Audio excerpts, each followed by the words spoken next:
آپ کی کیسے اس سلسلے سے تعارف ہوا اور کس طرح سے دل آپ کا اس سلسلے کی طرف مائل ہوا؟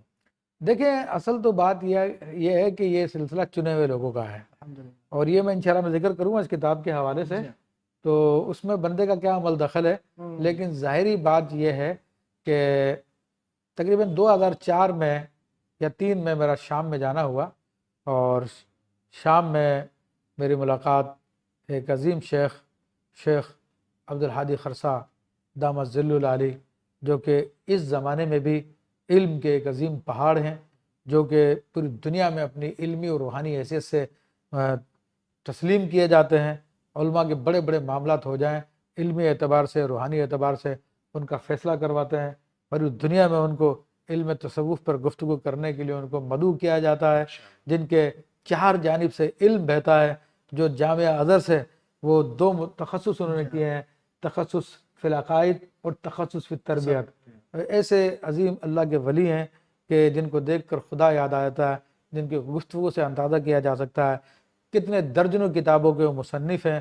اور تو ان سے میری ملاقات ہوئی، اور وہ شاذلی بزرگ تھے، تو الحمدللہ انہوں نے مجھے کافی اجازات بھی دی، اور پھر اور بھی مشائخ سے ملاقات ہوئی میری۔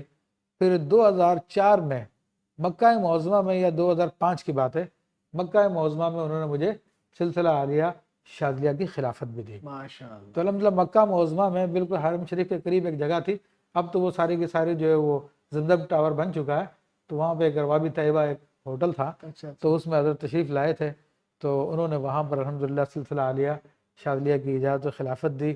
پھر الحمدللہ اور بھی کئی بزرگوں سے مجھے اس کی اجازت و خلافت ہے۔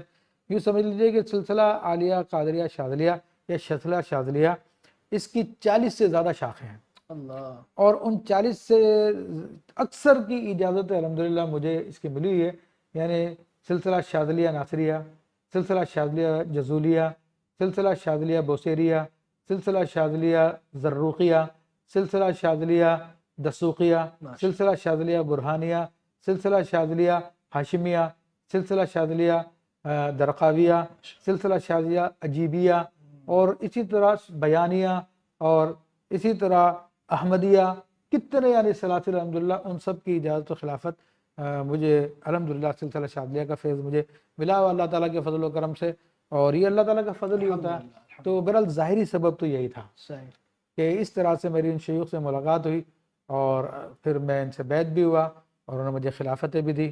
اور پھر ایک شیخ، میں ابو ظہبی میں تھا، تو حضرت علامہ مفتی اسلم رضا صاحب جو کہ وہاں کے فتویٰ سینٹر میں ہوتے ہیں، تو ان کے ساتھ میں وزٹ کر رہا تھا، تو انہوں نے ہمیں دیکھا، اور ایک بزرگ وہاں پہ بیٹھے ہوئے تھے، لال داڑھی والے بزرگ تھے، ابھی وہ بھی باقاعدہ حیات ہے، شیخ عبد الرحمن عمورہ، وہ فلسطین میں ہوتے ہیں، اور ان کے لیکچر بھی آپ دیکھیں پوری دنیا کے اندر تصوف میں ان کے لیکچر سنے جاتے ہیں، اور وہ وہاں پر فتویٰ سینٹر میں مفتی بھی تھے۔ اچھا، ابو ظبی۔ ہاں ابو ظبی، یہ خاص ہے شاذلیوں کی بات، جو بھی ہوتا ہے وہ علم کے اندر ماہر ہوتا ہے، کامل ہوتا ہے الحمدللہ رب العالمین۔